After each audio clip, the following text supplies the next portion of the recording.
I have been on a mission over the last few months to pick up the tools that I don't already have. And one of those is the Gerber MP800.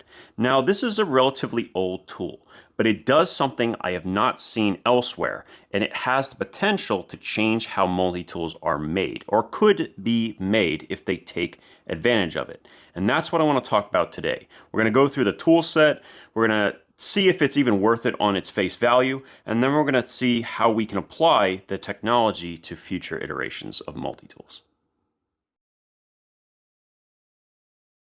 All right, now first thing I want to do is talk about the weight of this tool.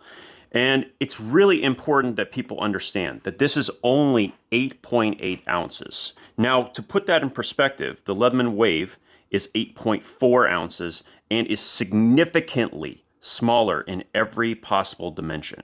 Okay, so how is that possible? What is going on with this? That's the first thing we need to recognize between these tools. What is happening on the MP800? And how can we utilize it to our best advantage? The reason this is so light is the actual frame does not have steel all the way throughout. In fact, the only steel component we have here is the little tab that creates a stopping point for the pliers, allowing the tools to be outboard accessible. So all the outboard accessible tools, you need something to engage with the plier on that side. So there's a little insert that attaches next to the plier that allows it to function. This is the only piece of steel that's actually holding this thing together. Now, these handles are cast aluminum. And cast aluminum is actually not very strong, which is why these handles are so thick. But they don't have to be if the handles are instead milled out of a solid billet. Billet aluminum, we're talking 60, I believe 6061 or 7075.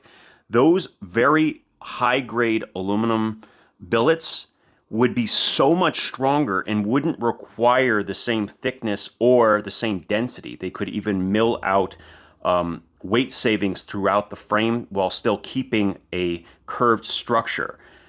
This has a lot of potential, maybe not in the heavy-duty multi-tools that people would use like the Gerber Dual Force and so on, but when we're talking about everyday carry multi-tools, things that are compact and easy to carry, well, that's where this aluminum frame design could really have application.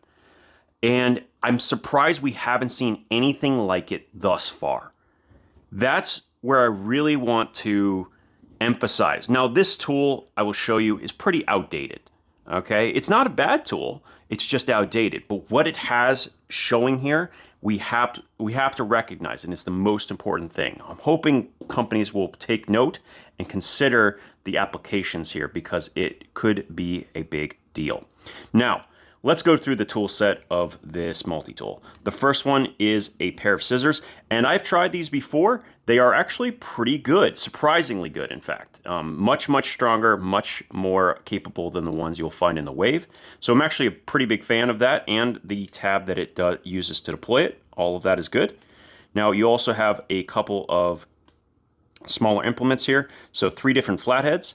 I'm also okay with all of this, and I actually really appreciate this nice, big, thick, chunky boy of a flathead. So excellent. All of that is great. Now, the last tool on this side is going to be the file.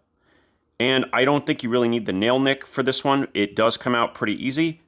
And this time around, Gerber actually did a good job on this crosscut. So it's actually pretty aggressive. And the same thing is true for the straight cut. Although I've said it a billion times, a straight cut file at this length isn't particularly useful. And I always would prefer a, let's say 300 or 600 grit diamond file, which is applicable to a lot of different tasks, including sharpening knives and other things. That would be a great change if they ever update this. We'll talk about updates in a little while, but that is definitely something I would do. Now, on the other side, we have a one-handed blade. This is partially serrated. Now, partially serrated blades are not my favorite, but when they're done like this, I don't have too much of a problem. What do I mean by that? When serrations are very deep, they create binding when they go through material. and they get further and further away from being a straight blade. They also become more difficult to sharpen over time for people who don't have the proper tool. So I like shallow serrations. They get the job done. They work well in fibrous materials, but they also they also like aren't difficult. You don't really feel a massive difference when you're cutting things that you would normally use a straight blade for. So perfectly fine here. Relatively uneven grind, but that's, you know, to be expected.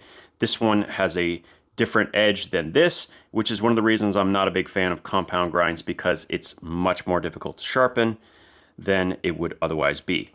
And the other two tools we have in here are, and they're surprisingly thick. There's a lot of space in this frame. We have a Phillips head driver as well as a rem grit holder. Now, if they could do one thing to their lineup right now, Gerber needs to stop with the stupid rem grit thing. I can never find these, okay? These are, I guess, really, really old. They were around often, you know, 20 years ago or whatever it happens to be.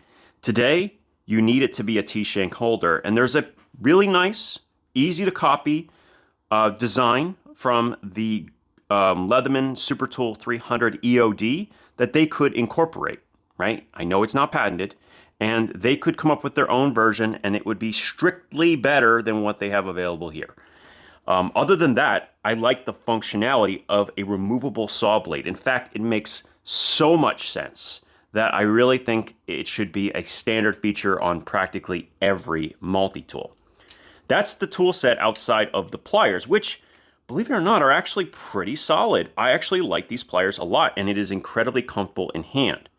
Now, when you feel the flex of this, you can see that a little bit. It's not the handles, it's this metal plate. So what happens is right here, this little tab, it starts to flex when you push a lot, and there's always a potential for it to snap. So this is one of those pieces that can, if not designed properly, can be a problem.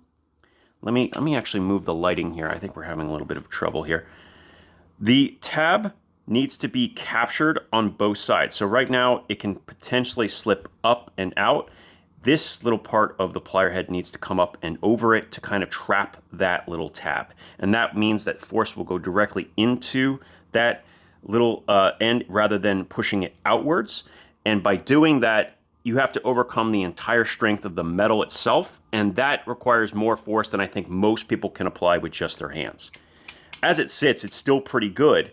But this feels a little bit more light duty than some of their MP800 series, as well as the Gerber center drive or dual force.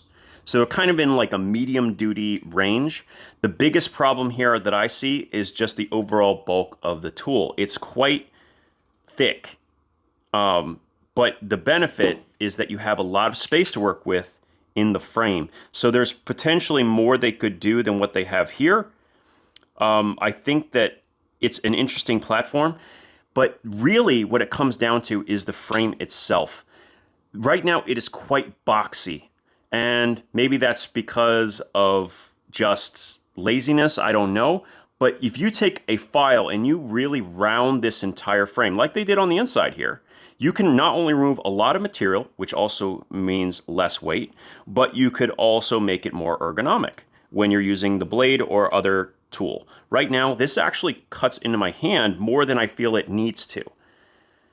Overall, not half bad. My biggest issue with this tool is probably the price. I think right now on Amazon, these are running $115, and I think one like MSRP is like $180. That's a bit much for this tool, which I believe is made partially in Taiwan and assembled here. I'm not 100% sure, but it does feel a little bit expensive for what it is, especially being outdated as it is. That's my basic opinion with the MP800, but what it has, the idea of using an aluminum frame, you can see that even though it is so big, it still ends up being about the same weight as the Wave. The potential here is huge if they utilize it. And the cool thing about aluminum, another aspect, is it can be anodized, which will basically prevent corrosion, prevent deterioration of the handle frame itself, which is one less thing to worry about in different contexts. When we're talking about a smaller multi-tool, like one of the multi-tools that you put on a keychain, or even a little bit bigger, power pint size, or even maybe in the 3.5 to 4 inch range. This is kind of like 4.5. There's less pressure being applied, which means that aluminum can deal with more. There's a very high likelihood that you do not need a full steel frame to have a similar range of durability, right, or functionality, while being a significantly lighter multi-tool. I'm really thankful I picked up the MP800. I'm not saying it's for everyone. They actually executed this pretty well on the tool set aspect. I just think that it's a good data point. Does that make any sense? For me personally, I might even modify it myself. Unfortunately, these rubber little additions are going to be a bit of annoying insert. I'm going to probably remove those, get rid of all of that, and I'm actually going to file this down to the point where it becomes more comfortable. The tabs get a little bit more pronounced, and of course I can reduce the weight. I actually think they could go much, much lighter, especially if they mill this out, and on the inside there's like a scaffold pattern. You've seen this on some expensive knives and some steel frames where they mill out the inside to reduce weight. They could do the same here, but with a cast aluminum, it's just not strong enough. This is the potential I see with aluminum frames and multi-tools that just are not being exploited. I don't think there's much more to say here on first glance. Now, this is a kind of like not a usage review, but rather just an overview of the Gerber MP600.